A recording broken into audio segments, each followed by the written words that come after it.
A reading from the Holy Gospel according to John.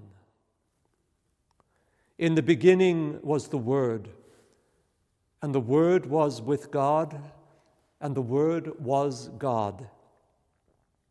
He was in the beginning with God. All things were made through him, and without him was not anything made that was made. In him was life, and the life was the light of all. The light shines in the darkness, and the darkness has not overcome it. The true light, which gives light to everyone, was coming into the world. He was in the world, and the world was made through him, yet the world did not know him. He came to his own, and his own people did not receive him. But to all who did receive him, who believed in his name, he gave the right to become children of God. And the Word became flesh and dwelt among us, and we have seen his glory, glory as of the only Son from the Father, full of grace and truth.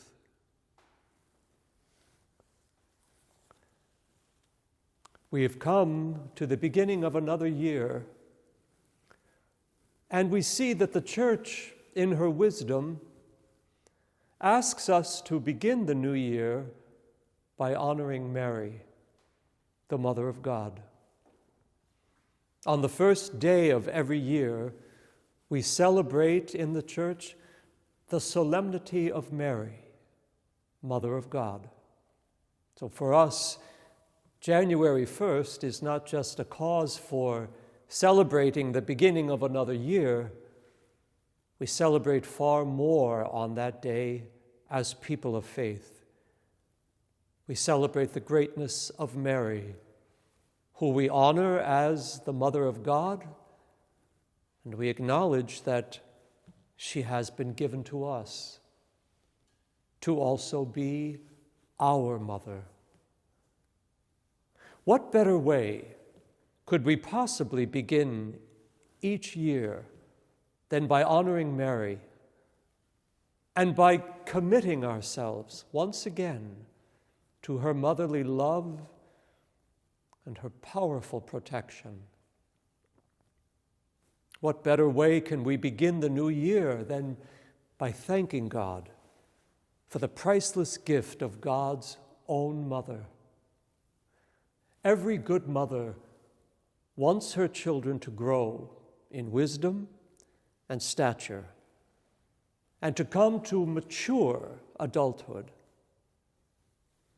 Mary, of course, wants the same for her children. She wants us to come to a mature understanding of who we are in this life.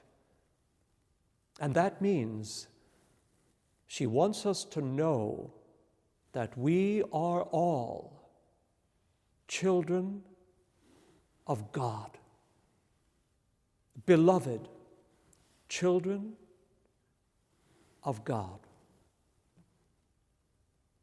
She also wants us to know that because her Son came into this world as a little child,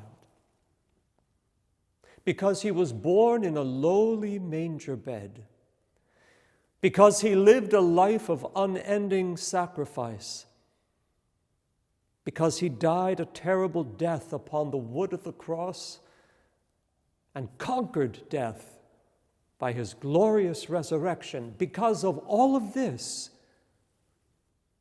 our mother wants us to know that we now have been given a share in his divinity. We find that we are royal children of God, transformed in Christ. We are redeemed and destined for all eternity to live with him, to live with him in the radiance and the joy of heaven. Our mother wants us to acknowledge who we are and for what glory we are destined, and to accept the responsibility that this greatness entails. Our mother wants us to know that we have work to do in this world. As royal children of God, we have work to do, and that work is to bear within ourselves the very light and love of Christ, her Son, and to make his light and his love present in this world by the way we choose to live our lives. She will remind us that we are disciples of her Son, and so we are called to live lives of holiness and true humility. As our mother, she will also remind us that we must let go of anything within us that might be taking up room that should be given to God. Mary wants us to understand that if we are to bear the light, the love, the peace, the joy of Christ within us, then there must be room within us, room for the things of God. What might be taking up room within us that should be given to God? Mary helps us to know. And she asks us to let go of worry and anxiety. Let go of our fears and our doubts, and to let faith dwell within. She asks us to release all negativity and long-standing resentments that we might be holding on to. She asks us all to begin the new year by seeking peace and reconciliation with one another, if there is a need for reconciliation. She asks us above all to love one another, as her Son has told us to do. We can't claim to be royal children of God. We can't claim Mary, who is Queen of Heaven, as our mother. We can't say that we believe that we're called to bear the divine light of Christ and to be transformed by the great gift of the Holy Eucharist. We can't believe that we are redeemed and destined for heaven and still choose to live in doubt and fear, or to allow worry and sadness or conflicts of any kind to overtake us. Mary speaks to us. She helps us. Mary says to us, "My children, I know what suffering there is in this life. I know how difficult this life can be. From the very beginning," she tells us, when Jesus had to be born in a stable, to the very end, when I stood at the foot of the cross. "Children," she says, "I know what it is to suffer." But through all of this, I never stopped believing that God was with me, and that in God alone, all would be made right.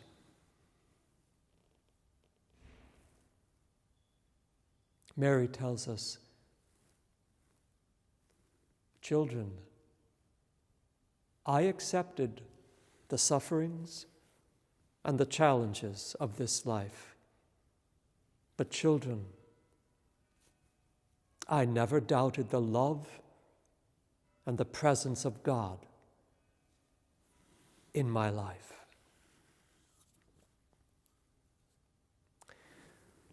Mary asks us at the beginning of this new year to take hold of her hand, yes, and to walk with her. She'll lead us always closer and closer to the peace, the serenity, and to the eternal love of her Son, Jesus. She takes our hand, and as a mother, she asks us. She takes our hand, she looks right at us, and she asks, my children, is there room within you for the divinity of my Son? She takes our hand and she pulls us close and she says, children, are you closer to God this year than you were last year? Children, do you love my Son, Jesus, more this year than last? She takes our hand and she pulls us closer and she says, children, have you grown deeper in faith? Are you more loving with one another, more compassionate, more forgiving, more humble? Children, are you more gracious?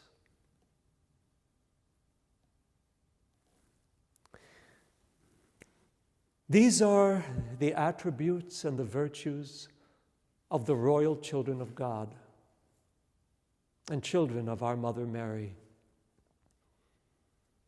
And if we keep our hand in hers at the beginning of this year, then when we come to this time next year, we will be able to answer yes to all of her questions. We will be able to answer yes because our mother will have brought us ever closer to her Son, always helping us to be all that we were created to be, beloved children of God, bearers of the divinity of Christ.